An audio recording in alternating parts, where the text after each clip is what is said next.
Sydney has been copping it today when it comes to the floods, but at this very moment, the northern beaches of Sydney are cut off. There are three major ways you can get in and out of that part of Sydney. They are currently cut off. However, the rain is starting to ease, but the south of the city, the Southern Highlands and the south coast of New South Wales, they are copping what Sydney got today. This was the scene on the northern beaches of Sydney at DY just a little earlier today.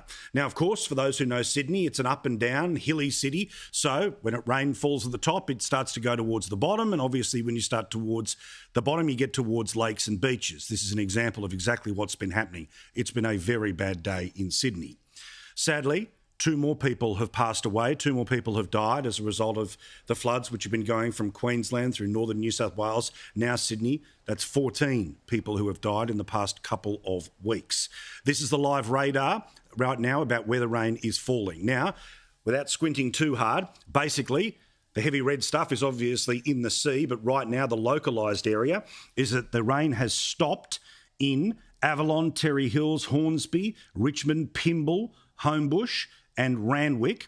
Sydney Airport, the rain has stopped as well. However, everything south of there, from Waterfall, Port Hacking, and all the way down through Wollongong, Port Kembla, even Kiama on the south coast, that's what is copping the absolute smash right now. The latest numbers we have is that some 60,000 people have been affected by evacuation orders up and down the New South Wales coast. At least 2,500 calls to the SES. However, those numbers will be way higher before we're even done in the next 90 minutes.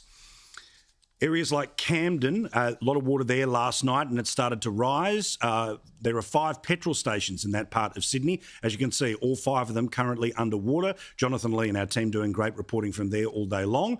A Camden local and a man who knows it well, Mark Latham, will join us a little later in the show to find out what he's knowing from his mates in that part of Sydney. Meantime, what happens in the next 24 hours? Well, this is what the Bureau of Meteorology had to say.